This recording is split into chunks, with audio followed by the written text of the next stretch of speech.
You're watching Business Access TV. Business Access. Business Access. Business Access. Business Access. You are watching Business Access TV. Business Access TV. Serious about business. Serious about business.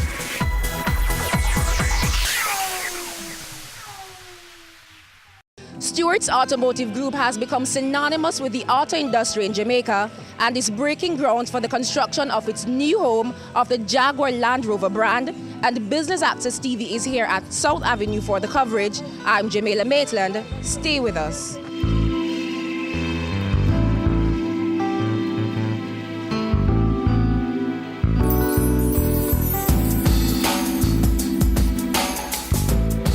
Thank you for being here. Good morning and Happy New Year. What an awesome event for us. I cannot believe that we're here today breaking ground, a project that we had hoped to have done in 2008.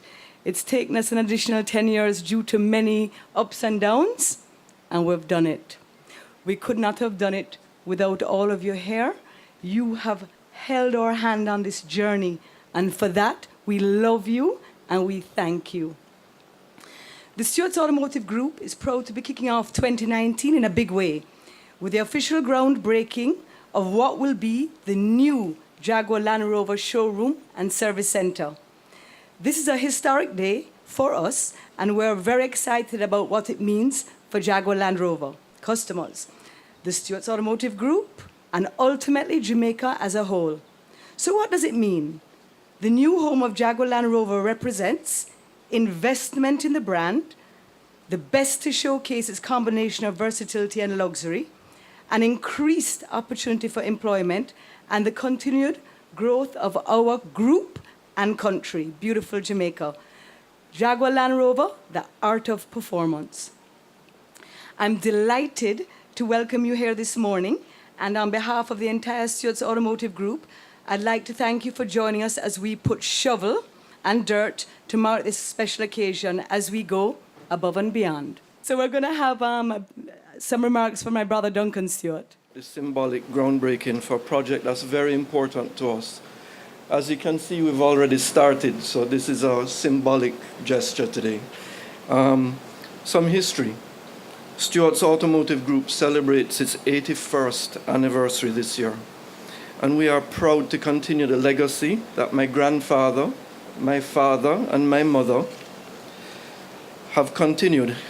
This legacy has been built on hard work, determination, and investing when other people wouldn't. It has been built on service. Service to our customers, service to our staff, service to our country. And we are proud that this legacy continues in our young fourth generation who are here today with us. Our family took over Jaguar Land Rover brand 3 years ago, and since then we've operated in a temporary facility at South Camp Road. In that time, we've grown from strength to strength by raising the benchmark for service and quality, whilst introducing fantastic new models that have raised the standards of luxury motoring in Jamaica. We are proud to say that many of you here today have experienced the brand promises of our premium products. Above and beyond for Land Rover, the art of performance for Jaguar, and I thank you for that. Today, ladies and gentlemen, we are excited to say that luxury has indeed found a new home right here. Here at Arthur Wint Drive, where both Jaguar and Land Rover will be housed. We are proud to say that we are bullish on Jamaica and bullish on the Jaguar Land Rover brands, putting our money where our mouth is. Our $13 million investment in this project will allow our group to offer our Jaguar Land Rover customers a world-class retail experience. And it will allow us to expand our horizons into real estate development with the additional space that we will have here for rent. The building will have 5 stories, covering approximately 5,000 square meters, 50,000 square feet for the rest of us. With JLR occupying the first 2 floors of the property, and we'll have rental property occupying the upper floors. We are working around the clock to have our showroom open and ready for the end of March. and to finish the project by September. And to give you some food for thought, what you see already built here started in October, so we are accelerating. Our Jaguar Land Rover facility will be very exciting, the first of its kind in the Caribbean, and of that we are proud. Built to Stuart's and Jaguar Land Rover's exacting standards, we've left no stone unturned to deliver on our family's promise of unparalleled service to our customers. With this facility, we will have the space to grow and to service our growing Jaguar Land Rover vehicle population in Jamaica. The layout, combined with investments in tooling and training, will allow us to raise our productivity. And of course, this standalone facility will give our customers exclusivity and dedicated attention that they don't have right now. Of course, any new construction, especially of this magnitude and investment, comes with benefits. For one, direct employment will be created for the persons in and around the community who will be part of the construction team. We will also house a business process outsourcing facility that will create employment opportunities for Jamaicans in this area and beyond. Secondly, our luxury brands Jaguar and Land Rover will now be housed here. The ambience and appeal of this location will no doubt be raised. We will set the standard in this area. Thirdly, we see this project as one that will heighten the sense of pride for persons operating and living in this area. And these are just a few of the many benefits that we will bring. I'm thankful to the government and other relevant stakeholders having played a very supportive role in this project to date. Prime Minister Holness, your presence today is a true demonstration of your support and that of your administration. On behalf of the entire Stewart's Automotive Group family, I want to thank you for taking the time to be here with us. I'd also like this opportunity to thank our staff, our over 500 dedicated professionals whose hard work has made Stewart's Automotive the powerhouse that we are. We couldn't have done this without you. Finally, I would be remiss not to thank all of our valued customers across the entire group for all the brands that we represent. Thank you for continuing to trust us with your driving experience. Thanks to everyone. I do want to commend the Stewart family for this investment here, and particularly because you're not just moving the showroom for Jaguar and Land Rover, but you're making an investment in space for the BPO industry, a sector that I believe in strongly, one that has demonstrated tremendous growth and one that will continue to grow. And I think the location, it's hard to find a more ideal location than this. You're on pretty much a main thoroughfare, you're close to major centers, and it will be, in my view, quickly snapped up by those investors who are looking for space.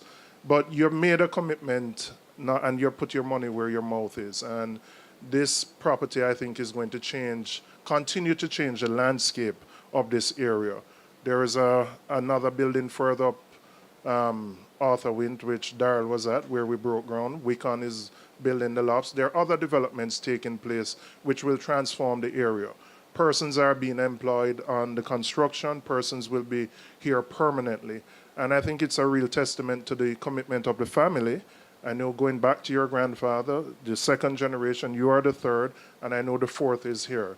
And I want to commend the family for this commitment, and in particular the matriarch, Diana, who continues to play her role in the family business. The country has seen a lot of growth, and I could probably name in this area alone 5 or 6 major projects taking place. And by major projects, if you're looking for a crane, you look for a crane when you're talking about a major project. And there are a number of them taking place. And that is a positive thing. It genuinely provides employment opportunities, and it's a good thing. So I'm happy as a member of Parliament to be a part of this and to support all the work that you're doing. And I want to commend the family again and pledge my support as you see through the construction.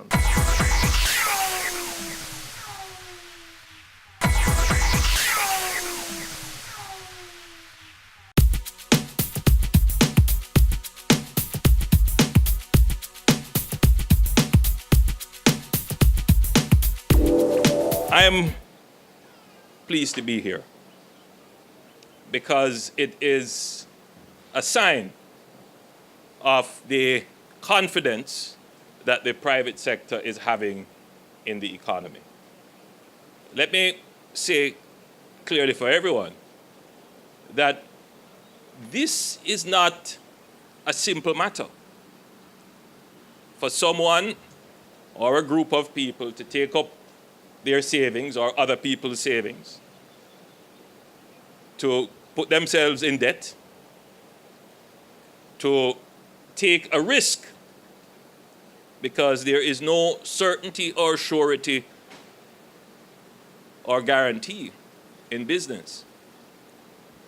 It is a risk. Obviously, entrepreneurs, enterprising people are not reckless people. They would have sat and they would have calculated the risk. They would have done their assessment. Now, Julian pointed out euphemistically that much progress started under his administration and we are building on it. And that's a good thing. That is not something that should be denied. That indeed is the definition of progress and prosperity. When you build on what was there and do better than what was there. But in this regard, I take note of Jackie's statement that this project was actually conceived in 2008. So you see, it is passing through administrations. But in the sense as well, there is a certain sadness because it has taken so long. And that, my friends, is the challenge with doing business in Jamaica.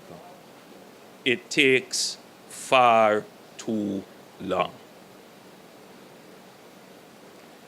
We have to do things, obviously, to make it easier to do business. And Minister Vaz has charge of that with ensuring that all the various elements that go into the ease of doing business, that those elements are improved. And we are strategically focused on that.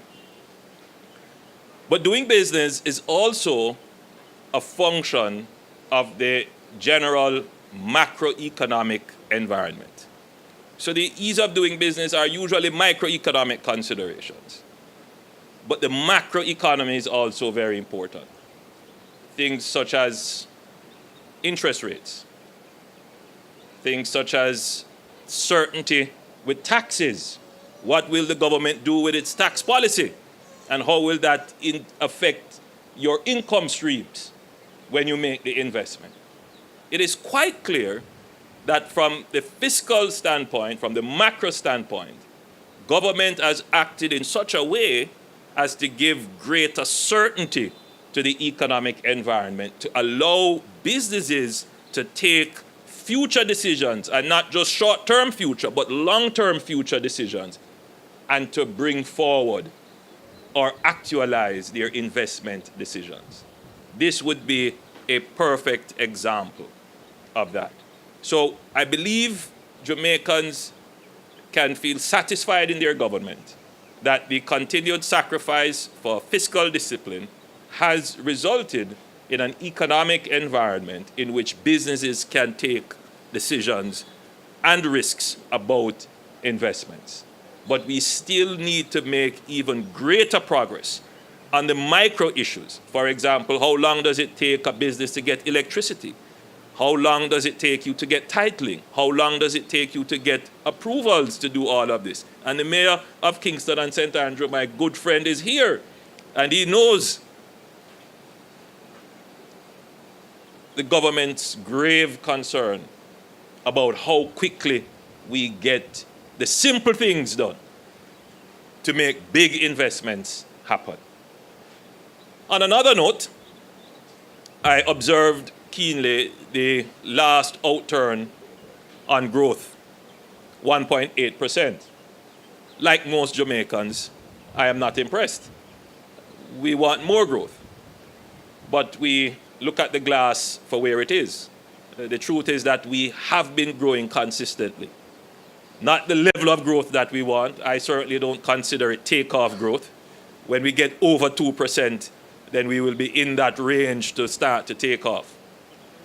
But as Julian knows, the investment decisions that you take today as business people do not have an immediate effect on growth. There is a lag. And that lag period in Jamaica, what we call the transmission of the growth, takes some time. Again, because of systemic weaknesses in our system, the lag between making the actual investment and that investment turning out and showing up in the growth figures takes some time. So you will see growth going into the future. But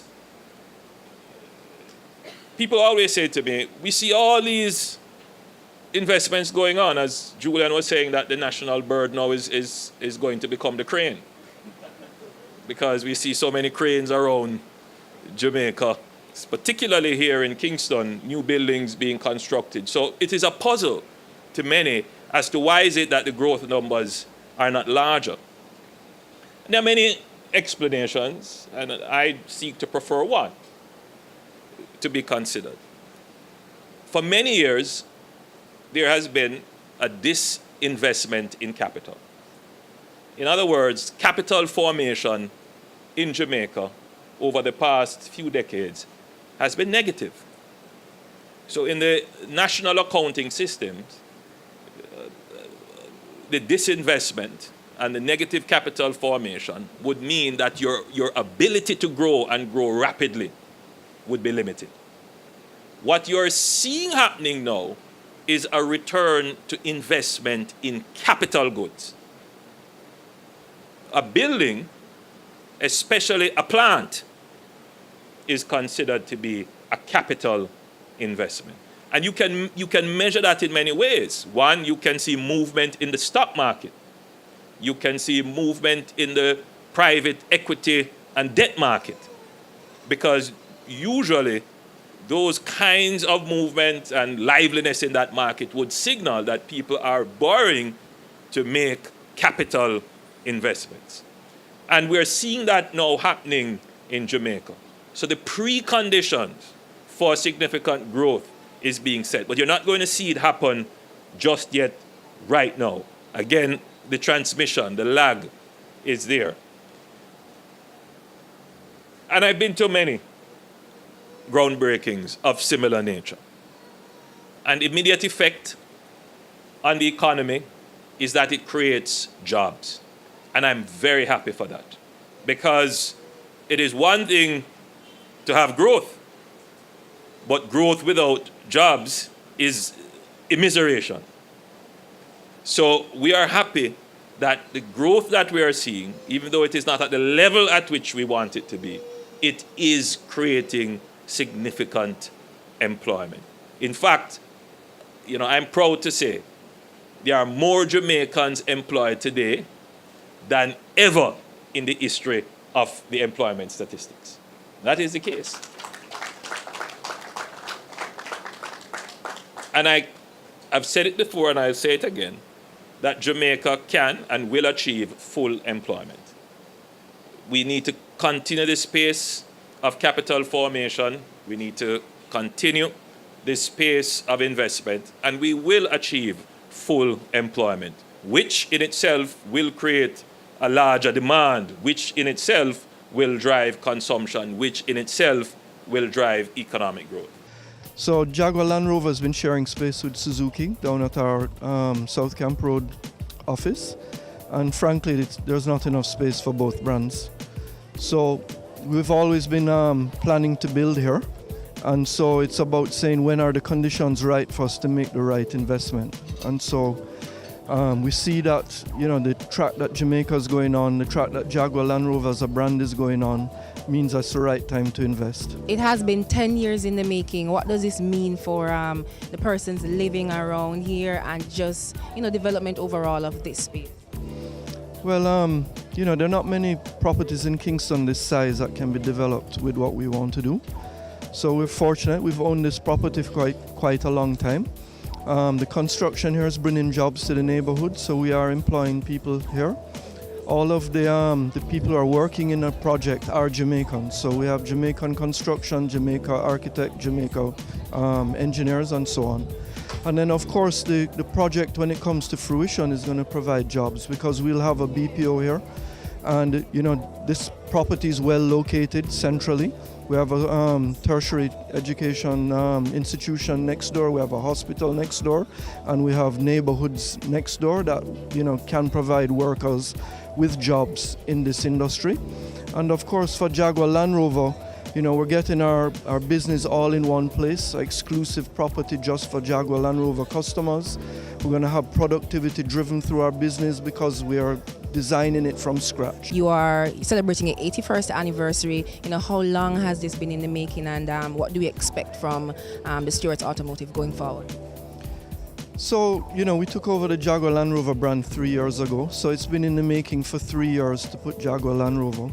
Before we were going to put another brand here, but the circumstances of the Lehman crash made the economy and the motor vehicle business very tenuous.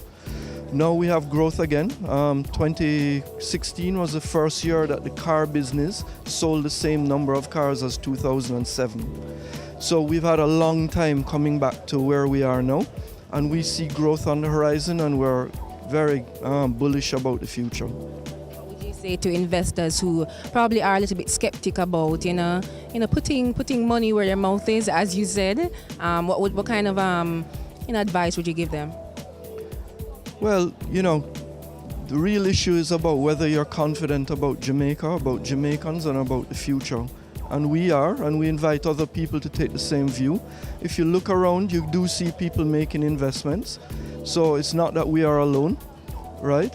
The thing is that it's time for Jamaicans to change their own future. We have to build it together, and we have to do it together.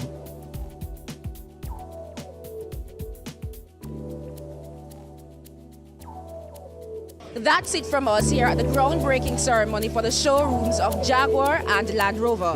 I'm Jamila Maitland for Business Access TV, serious about business.